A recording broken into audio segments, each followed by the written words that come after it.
Welcome, welcome to the Heads Together podcast. Excited, Jazzy. Excited because one of my amazing private clients, Alicia Rodriguez, is joining me today.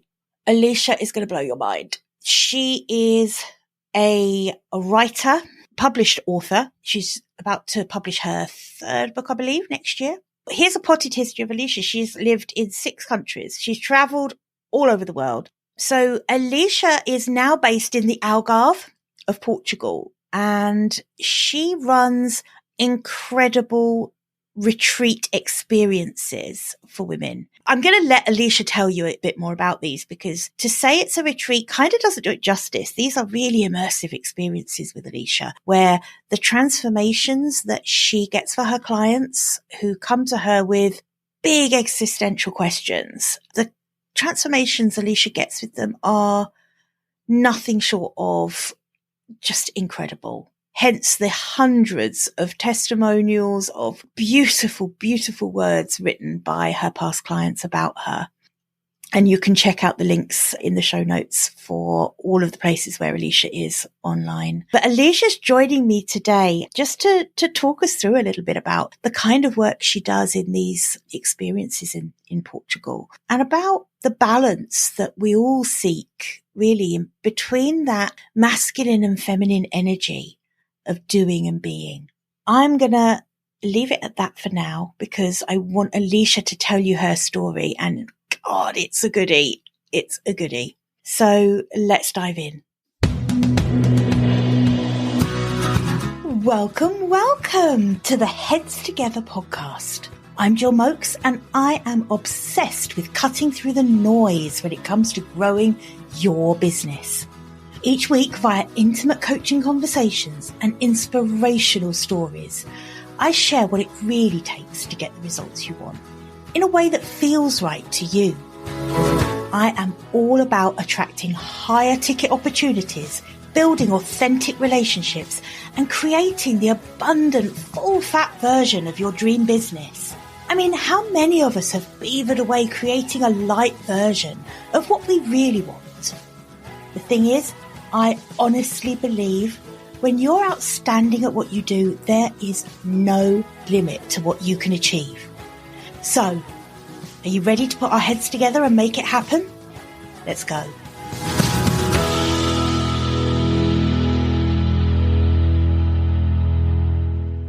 Alicia, thank you so much for joining me today. Thank you for inviting me, Jill. Oh my goodness, my pleasure. Very excited about our conversation. It's going to be good. So am I. And for those of you listening who don't already know Alicia, Alicia is, amongst many things, one of my precious private clients. This is an extra special treat for me today to kind of share her with you. Alicia, you know what? There are so many directions this conversation could go in today. And it's been really tough to kind of think about, and everyone listening, you know me, I don't overly plan these sessions for a very good reason, because I don't want to know where the conversation's going to go. I want it to be a very organic conversation. But Alicia, I wonder if we could kick off by you just sharing with the audience a little bit about what you're doing now and where you are in the world now, because that hasn't been fixed for that long. No, it hasn't. First of all, hello, whoever's out there. It's a real pleasure to be having this conversation with Jill. Yes, I have a story. I probably have many stories, but I live in Portugal. I live in the Algarve in a little fishing village called Faragudo. And I moved to Portugal in December of 2020 without ever having visited, without knowing a soul, without knowing the language. I just decided it was time to leave Ecuador, where I had built a retreat center and I'd been living there for 6 years. And it was time to go.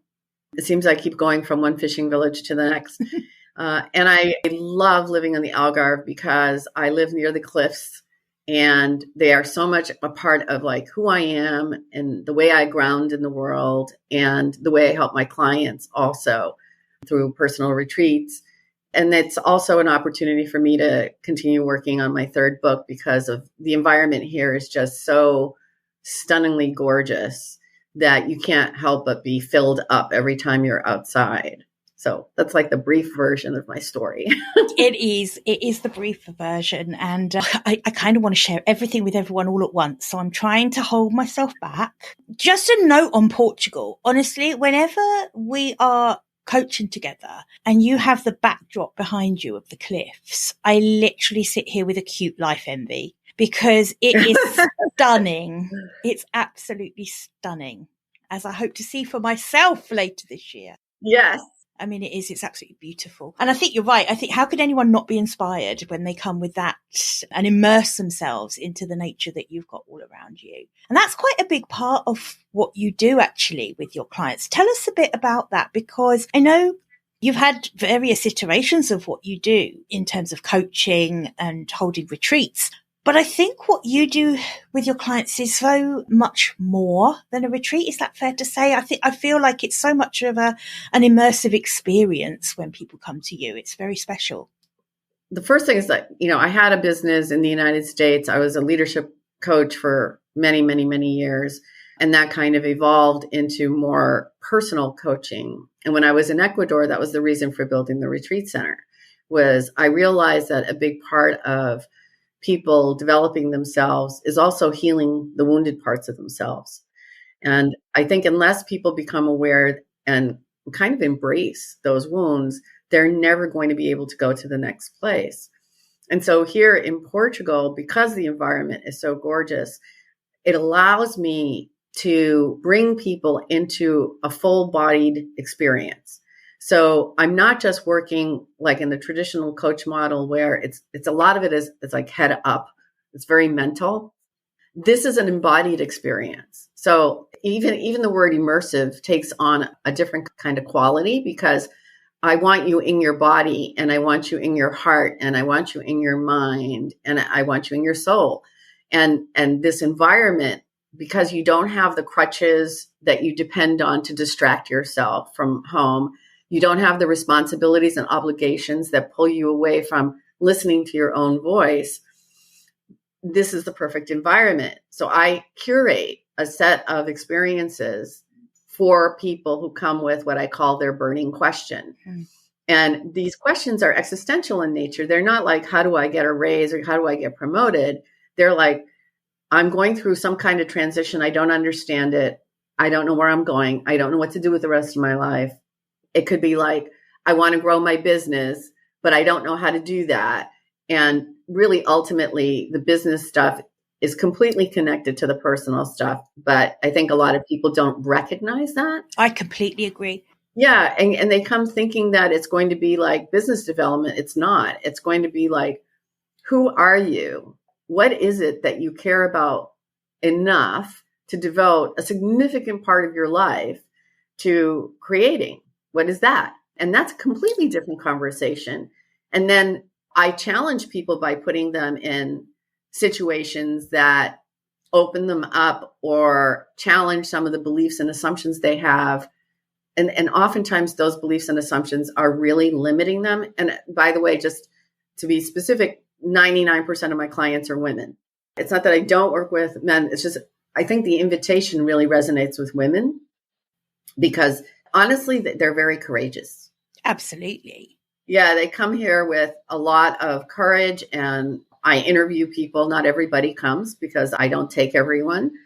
You have to come with something significant. You're not coming here to just, I'm not a tour guide. Yeah, this isn't a holiday. And I think that the piece around stepping out of your current environment, it's like stepping away so that you can actually see the reality of your life. And you can't do that when I tell people, if your nose is up against the mirror, you're not going to see your image. You have to pull your face away from the mirror to see it. I love. Yeah.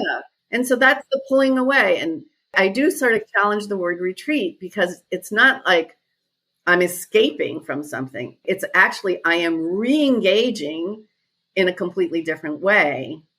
And the week here teaches you how to re-engage in a way that's more aligned with what you care about today and more authentic and gives you actually more joy and less stress. So that's where my retreats are different. They're not hey, I'm running a retreat for 10 people from such and such a date to such and such a date, sign up, and nobody knows each other. Yeah. Yeah. These are like curated. And then the other retreats that I run are called restorative circles. And they're a small group of like a cohort. So I recently ran 4 women came, they all knew each other. They were in a mastermind, but they didn't come for business. They came because they recognized in their mastermind that their self-care was very poor. They were always putting themselves last. Mm-hmm. And they didn't know how to integrate wellness and self-care in a holistic way and still run a business, have a family, and all these other obligations. And so the restorative circles are people coming to me and saying, I have a small group of people and we want to do some kind of work together with you. And then I curate that.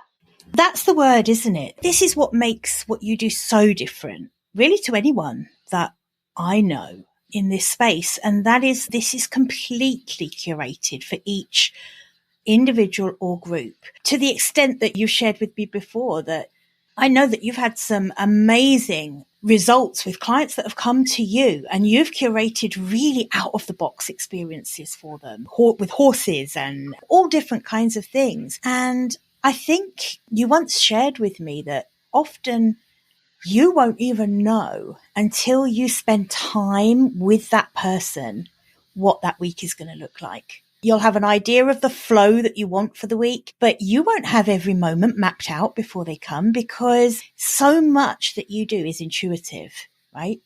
Yeah. And I think, I try to explain that to people, which is great because the people who can't handle uncertainty are the ones who are going to struggle the most or they're not going to come. And that's fine. I always say creation only happens in the void. It only happens in the unknown. And so the invitation is to step into the unknown, but not alone. Yeah. I'm with you, but I'm also stepping into the unknown with you. And that's why it's not a week that is, there's an agenda or there's a path to follow. I often just on the fly, just divert because the energy that's with the person is shifting in a different direction than I expected. And I'm all about going with the energy. I'm not about like, oh, we have to do this or we have to do that. It's like I'm teaching people as I'm doing it to recognize the flow of their own energy, not to deny it or not to ignore it, but to say, okay, it's okay to shift gears right now. It's okay to do something different. And inevitably, whatever that different thing is the perfect thing. Like I really have radical trust in the process. And to a great extent, I have radical trust in my own intuition because I've honed it and I've done a ton of work on myself to get to where I am today and to be able to really hold space for someone for a week, it takes me about 4 days to recover. I should think it does. I can imagine it does. I know for myself how I feel after a coaching session. After a single coaching session with a client, I would never dream of then jumping on another session straight afterwards because I need a little time to just come down from that session, kind of clear my mind again and recover. So I can only imagine what a week of intense work with a client is like. But here's the thing, that is why the results are so transformative, isn't it? Because you're investing so much into it. I am. It's not like I'm with the person 24/7, but they are with me 24/7. Like they're in my space, they're in my consciousness, they're in my energy field. And one of the things I tell them is there is a lot of empty space, a lot of quiet time built into those weeks because the integration of the experience has to take time. It has to have space to integrate. So sometimes I ask them to go do things like watch a sunset for 3 nights in a row, or I'll have them go a very high intentional walk on the beach and pick 3 items that they find in nature on their walk and tell me a story about it, or write a poem about it, or journal about it. And oftentimes those things bring back memories. And so that gives me a clue as to where kind of the energetic log jam might be. And then I can work with that. And the thing is that these are embodied experiences. They're not sitting at a desk. They're walking a beach or they're hiking the cliffs Or I'd love to share my story about the client that had this like big aha about her business. I'd love you to. I told you I was really highly intuitive, and I get like downloads, if you will, or messages. And it was back in September. And for a while, I'd been thinking about doing a new branding effort. And I'd been working with Lauren, who we both know. I knew I wanted to do it, but I didn't know what it looked like. I couldn't define what it was. So in September, one morning, I woke up with a little voice in my head saying, your life is your work. And I wrote it down and I thought, your life is your work. What does that mean? And it was more like a riddle. It wasn't like, I knew it wasn't supposed to be taken at face value. It was like, okay, your life is your work. And so I would like hold the question when I would walk in the cliffs and stuff. And then November, I had a woman come. She came thinking that she was going to work on her business. She said, she wanted to pivot. She wanted to change it. She wasn't sure how. She was confused. She had already started doing some copywriting. She didn't do the stuff that she needed to do before the copywriting hour. And so she came and we had several conversations. We did work on her business, but I would still include a lot of these things that are embodied practices.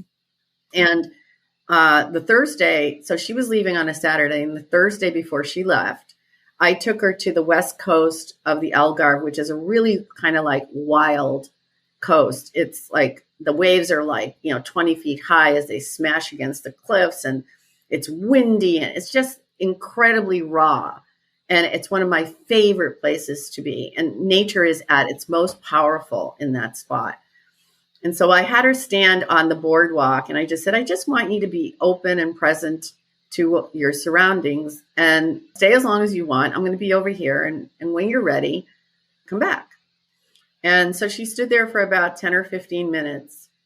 When she came back, I noticed that she had been crying, but I didn't say anything.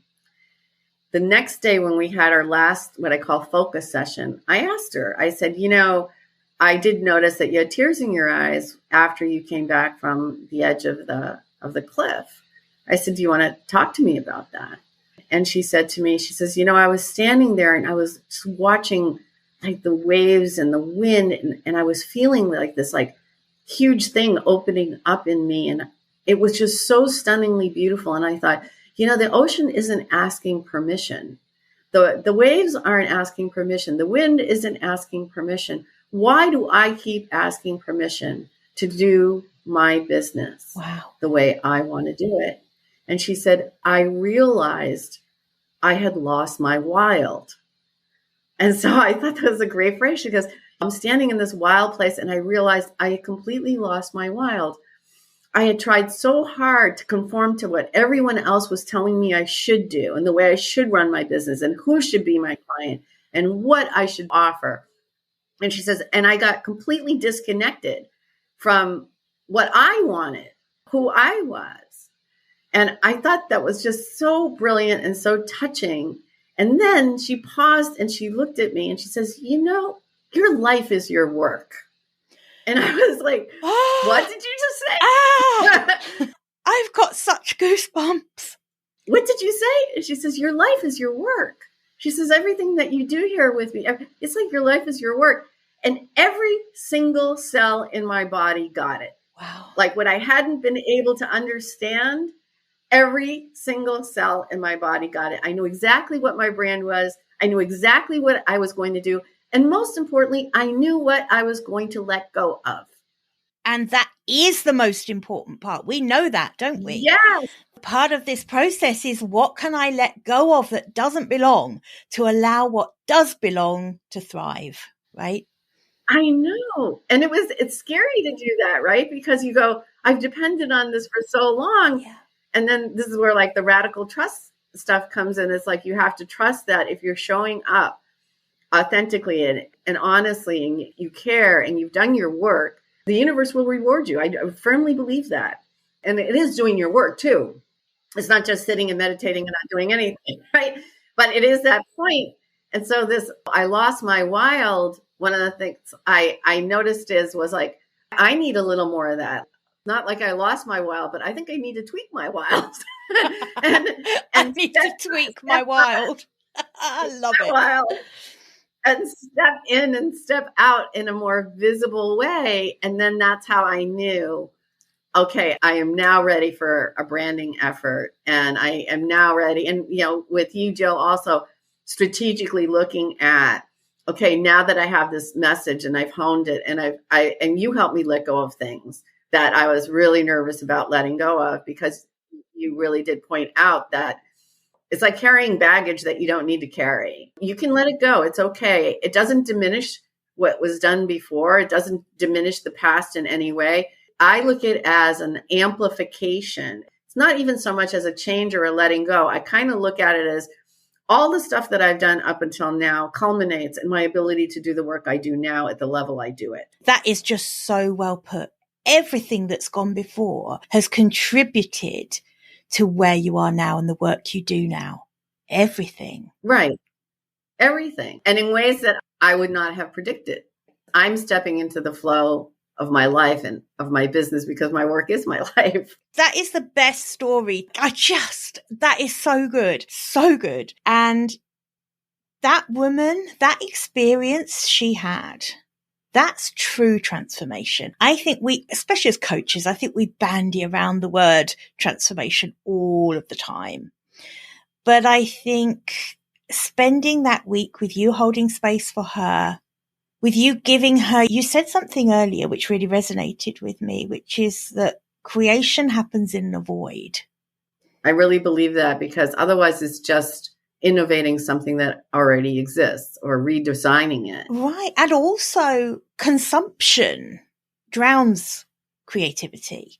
And it's only when we do shut out that noise, isn't it? And really listen. And I guess that's what she did that moment on that cliff, is she shut out everything else and allowed to come to her whatever was meant for her.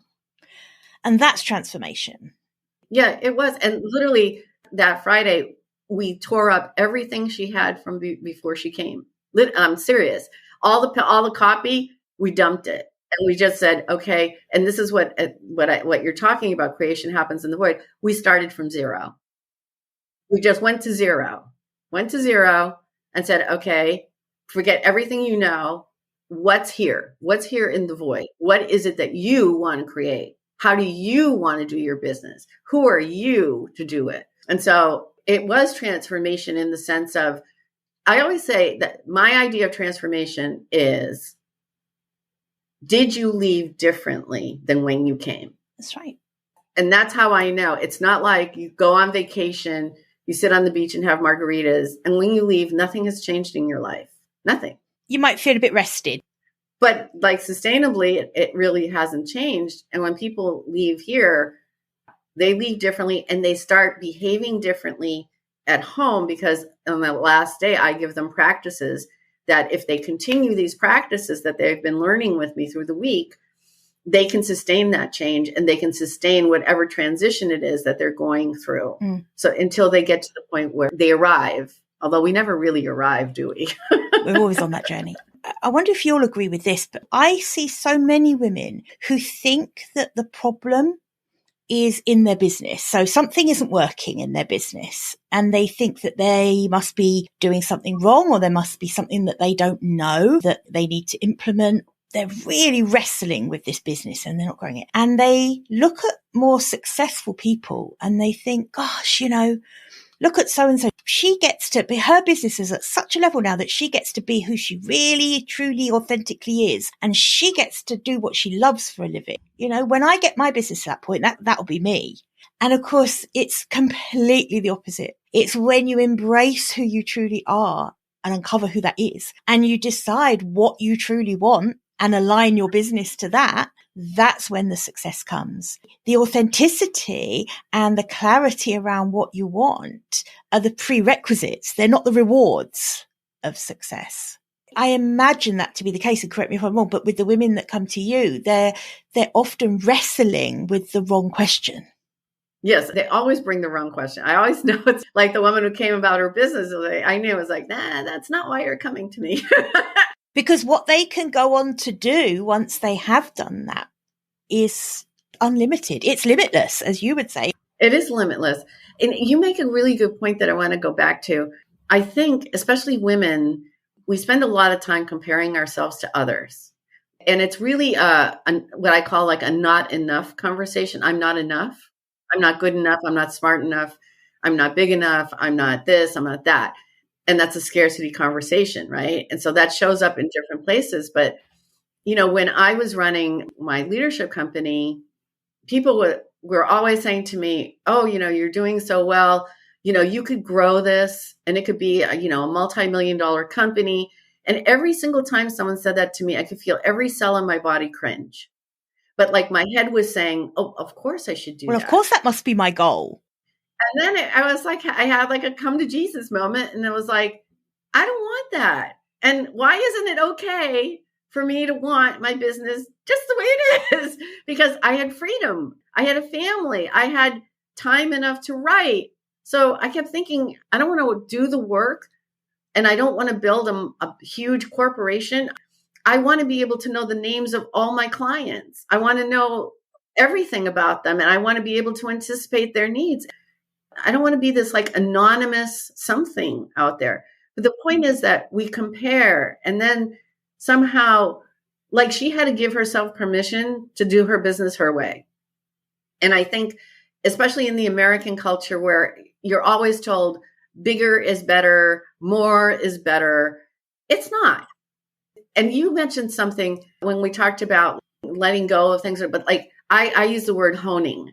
It's like honing in on the thing that makes you especially good at what you do. And that it is the offer. It's honing in on that and kind of like not being distracted by the noise around it that the world tells you should be doing. I could not agree more. I would love £1 for every time someone has said to me, you need to step out away from one-to-one coaching. It's not scalable. Because my response to that is, so you're asking me to stop doing the thing I absolutely love.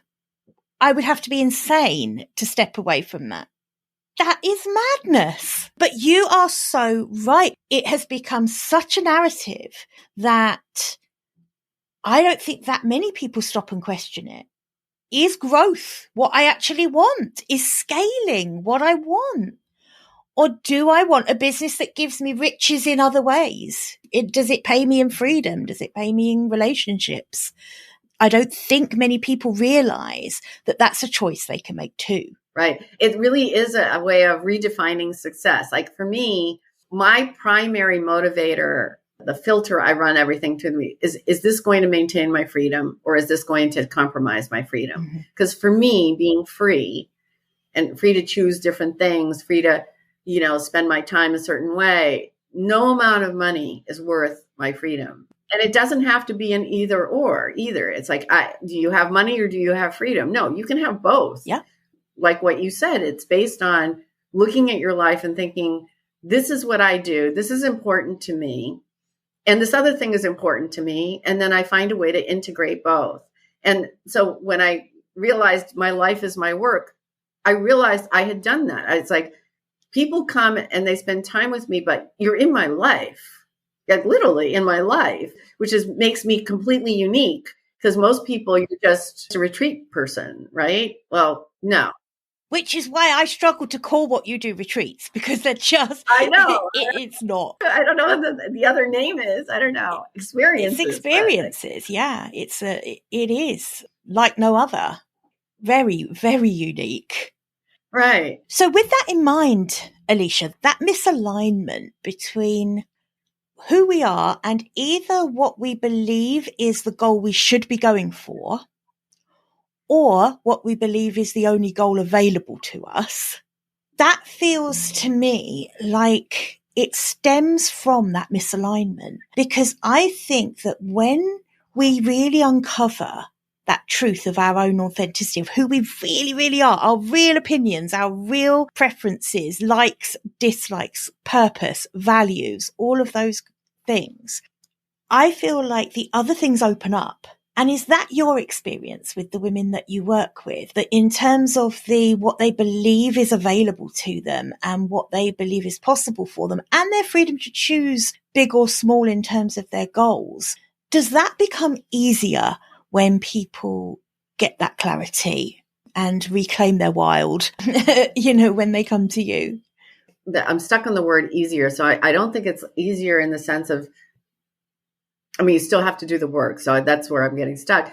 I really feel like the stress that a lot of women feel around their lives or their business is because of that misalignment. And I call that like the misalignment between my inner world and my outer world. So am I showing up in the outer world different than how I feel inside? I'm not owning my own gifts or my own limitations too, because we all have them, right? You're right. There is that kind of idea that first of all, people aren't conscious of the misalignment. And so like the recent retreat person that came here a couple of weeks ago, when she gave me her testimonial, she alluded to that. She said in her testimonial, Alicia showed me what I didn't know I couldn't see. What I didn't know I couldn't see. Yeah. Which is more than just couldn't see it. She didn't even know she couldn't see it. Complete blind spot. Complete blind spot. Complete blind spot. And that's the clarity, right? That's the point where you do have like an insight that is strong enough for you to say, something has to change. But now I kind of know what I didn't know before. The set of experiences that I put people through is a way of revealing these unknown things, because we're standing in the unknown, right? Revealing these unknown things. And then now we can get a hold of it. Now we can say, okay, look at that. We didn't know that that was there. Okay, now that we know that that is there, or that you want this to be a particular way, let's work on that. And the other thing I want to say is it takes time.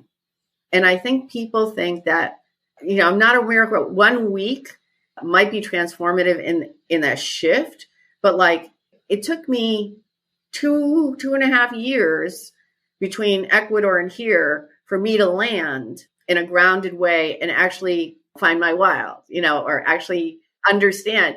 These are practices, and the point is to be consistent in practices, and they're reflective practices. Yeah. And so in the United States, I'll just speak for the United States, we're very action oriented, do. And anything that is be is seen as a waste of time, and it's not. And so that clarity comes from being still. It's not a waste of time. It's actually essential to have quiet time so you can hear that voice that says, no, I don't think that's who you are. I think you're this other kind of person, and it's okay. Oh, I couldn't agree more. And also allows yourself to reconnect with that intuition, because intuition is something else that needs quiet. It needs stillness. It needs focus to be able to listen to it properly. And you're so right. I think that masculine energy of do constantly is so counter to that's where the problems creep in a lot, is that people are, number one, they don't want things to take the time they take. Right. So they don't want that to be the answer. Unfortunately, it's the answer to many, many things in life. The answer is it takes time because it's our most precious commodity. So we always want to speed things up. So I think that's a really, really good point, that we have to learn to slow things down sometimes so we can listen. The other I word that comes to mind is imagination. Yes. Imagination, intuition, inspiration, those 3 I's all come from a place of stillness and being honest with yourself.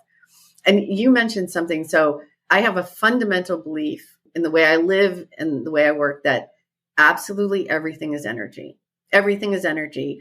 You're energy, I'm energy, but dreams are energy. Ideas are energy. Mm-hmm.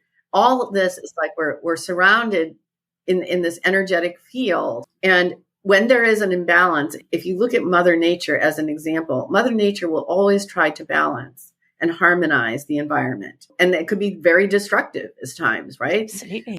In a lot of ancient traditions, it's like Shakti and Shiva, yin and yang, and what we call the masculine and feminine. It's not that anyone is wrong. And there's always a time and a place to act, be decisive, and implement. But it should be after the imagination, intuition, and inspiration that says, yeah, but you're doing it for the sake of what? And that's the clarity that you need. It's like, why am I doing this? And that's inspiration, intuition, and just getting the insights that you get from being quiet and kind of the feminine traits of nurturing yourself, nurturing your creativity, designing a life that has pauses in it and stillness and nature. All of that is a feminine trait. And then from there, you step out into the world and you decide it's for the sake of what? You just acting and just going and go, go, go. It's that feeling of a hamster on a wheel. You're not going anywhere. And we know that's when the problems come in, don't we? We know that's when the problems come in. We know that that's when the burnout shows up. We know that's when the stress, because nothing ever feels complete. Nothing ever feels right, because we haven't done that work first to work out why we're doing it. So a lot of my friends tease me this. They're like, oh, you're going to become a hermit. Because I like being quiet. I always make a distinction. I like being with myself as opposed to being by myself. And to be with myself is to be present to the conversation I'm having in my heart and in my mind about anything, about my life, about my work, about my clients, and just being present to, like, on the cliffs, to the water, and even my dog, who I adore, who is like my little guru.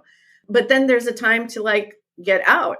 And as my mother would say, poner la cara, put your face in front of people, get out there, be more yang, be more active, have more of that masculine energy. And I think the world is unbelievably out of balance right now. I'm hoping that the feminine energy rises more to counter some of the negative masculine energy that there is in the world. I hope so too, and I see it happening. Fingers crossed and prayers said.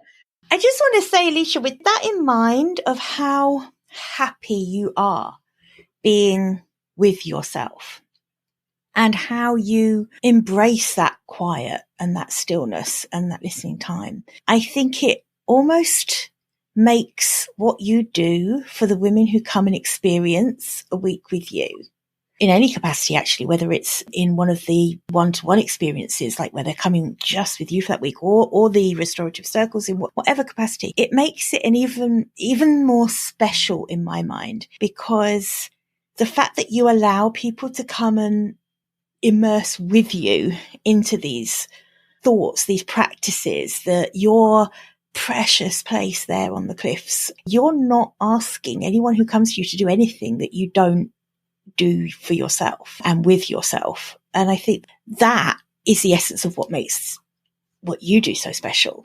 Yeah, I really feel it's important to walk my talk. Yeah. Oh, and you certainly do. And as a coach, and you know this, Joe, a lot of people call themselves coaches, but they're not trained in coaching, and they haven't done the personal work that's required to hold space. And sometimes people come really tender, if you will, very vulnerable. And I just find a way of being in that stillness and grounding in a sense of love, because I think people come with fear. They're afraid of what's next, or they're afraid of losing something, or they're afraid of their future. And I hear a lot of, like, what ifs. Yeah. Well, what if I fail? What if this had these awful? And it's like, well, what if you're, like, wildly successful? What if every single dream you ever had will come true? What about those what ifs? Yeah. Let's have a little balance here.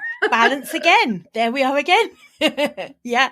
I know that people listening are going to want some information about how they can find out more about you, particularly about the retreats to begin with. Where's the best way that people can find out more in terms of where are you online? The first place would be my website, which is Alicia M. Rodriguez with a Z.com. And there's a lot of information there on retreats, but also there's a page called Praise, where people can read what people say about coming to work with me. And I think it's important that they hear it not just from me, but from people who have actually had the experience. And also on my LinkedIn, I have hundreds of testimonials about my work. I use Instagram, and that's at MS, like Ms. MS, Alicia M. Rodriguez. And then I post there. And then my writing can be found on Medium and on Substack. One of the things I'm doing is I'm really focused on my writing practice, and I run a Substack called Nothing is Ordinary. Anyone listening who knows that I'm a little bit obsessed with Substack at the moment, because it's where everything that I want to read at the moment is on Substack. I think with Substack, you can be so intentional. It's not like social media where you just have to like unearth the odd good nugget from underneath the pile of whatever. Substack is where, in my opinion, writers who really care about what they're putting out there are sharing their best stuff. I would urge you all, Alicia's Substack is called Nothing is Ordinary, and it is amazing. I also want to share a bit about the book you have coming out, which I believe is coming out in the fall of next year. Yes, in the fall of 2024. It is called The Shaman's Wife. So one of the extraordinary experiences I've had is I met and lived with a shaman for 8 years in Ecuador, and together we built that retreat center I mentioned. And so this book is a memoir on it's on my life in Ecuador, but there was also, we talk about transformation. To be perfectly honest, I gave away all my power to him, and I didn't see it. After all the work I do, and it's like you say, you go, but I'm an intelligent person, and I teach people how to do this. And oh my God, I fell hook, line, and sinker. The story is like how that happened, and then how I took my power back, and how I used the wisdom teachings that he gave me to actually support myself and now support my clients in living a spiritual life, but as defined by me, not by someone else. So it is, in a way, a story of being able to transform from someone who has given away her power without even knowing that that was happening, to like someone who woke up one day and said, enough. Even though I'm walking away from a lot of stuff, I need to walk away so that I can create the life I was meant to live, and doing that. Well, I, for one, can't wait until that comes out next year. I mean, I am so excited. And because I feel like I've had this VIP insider peep into it, so now I'm more excited than ever. It's kind of as frustrating as it is exciting, because I just want to know the rest of the story. I've only had this sneak peek. And the good thing is that Alicia has very generously decided that for her paid Substack subscribers, she's actually going to do something quite revolutionary, isn't it? I think it's definitely brave. It's revolutionary. I love it. Tell people what you're doing for those paid subscribers. So for the paid subscribers on my Substack, I'm actually going to be posting the chapters, like a preview of the book. I'm not looking for feedback on my writing. It's more like, here's my writing journey. This is what it's like to write this chapter. And this is the chapter. So I'll be posting the chapter starting in March. And so you'll be walking the book with me in many ways. And I'm really interested in how it makes you feel, and that kind of comment, not like you forgot a period and didn't dot an I or something like that. I have someone else who's doing that for me. There's an editor I have. I don't know of anybody who's done it. It occurred to me. I have to admit, I'm really scared. Because if you write too, Jill, but like, don't you often like write something and go, oh my God, is anybody going to care what I say? Is anybody going to care what I write? I think every writer who puts anything in the public domain has that thought at some point or another. I know. And it's really, this is a memoir. So this is really personal stuff. And I'm a really private person. So for me to put some of the emotion and some of that content out there publicly is like, big deep breath, but I'm going to do it anyway. Well, I'm really grateful you are doing it. I think it's a massive gesture and a complete representation of the kind of genuine person you are, and that level of authenticity of, I'm writing this book, come inside the journey of getting this book over the finish line with me, and I love that. Absolutely love that. And I'm hoping that that story resonates with women in particular who maybe are in difficult situations and they think they can't get out. You can get out. You can. And so sharing my story, if it helps one person to get out of a difficult situation, if it gives her just that one other ounce of courage she needs or resilience, then God, my work is done. There is that behind it. And for me, it's also a healing process, healing from some of the things that happened. But on the other hand, it made me a more compassionate person and able to do the work I do today at a level that it doesn't scare me to hold space like that anymore. And I guess it comes back to the thing we were saying earlier, where everything in your past has contributed in some way or another to the person you are now, to the work you do now. Yeah, it's not looking at your life and saying, these are good things that happen to me, these are bad things that happen to me, because there are just things that happen to me. And then I'm making a choice about what to do with them. Some, I would say, some were easier to do and some more challenging to do. But I actually really stepped away from calling things good and bad, because everything can, even the worst thing can be a good thing eventually. So it just doesn't make sense to me anymore. Mm-hmm. Alicia, this has been such a great conversation. I have enjoyed it so much. Yeah, I did too. Thank you so, so much. Like I say, everyone listening, I know you're going to want to find out more about Alicia. I'm going to make sure I put all of the links into the show notes, including Alicia's Substack. So do go and check that out. And I'll put a reminder of the name of the book to look out for as well into the show notes, so that whenever you're listening to this, you can check and see if that is out now. And just, I want to thank you again, Alicia. You once said to me that you love working with clients that you learn something from. And I just want you to know that I learn something from you every time we ever speak or interact. Thank you. You've really been instrumental in my being here in the way that I am. So thanks for challenging me. Some of the things that you had to challenge me on too. It was nice to find someone that could challenge me. I'm always here to challenge you whenever you like. Like, just a little sneak peek to the readers. Jill and I have the same philosophy. We'll kick your butt, but with love. Oh, exactly. And talking of things that we think alike on, we are actually, and this is going to be a really horrible one of those teasers, but Alicia and I have something very exciting planned with the amazing Lauren as well, from Box Creative. The three of us have something in the works. And we're not going to tell you any more about it yet. Isn't that awful? I hate it when people do that. I can't help myself. I'm sorry, I'm doing it. But just suffice to say, it's going to be amazing.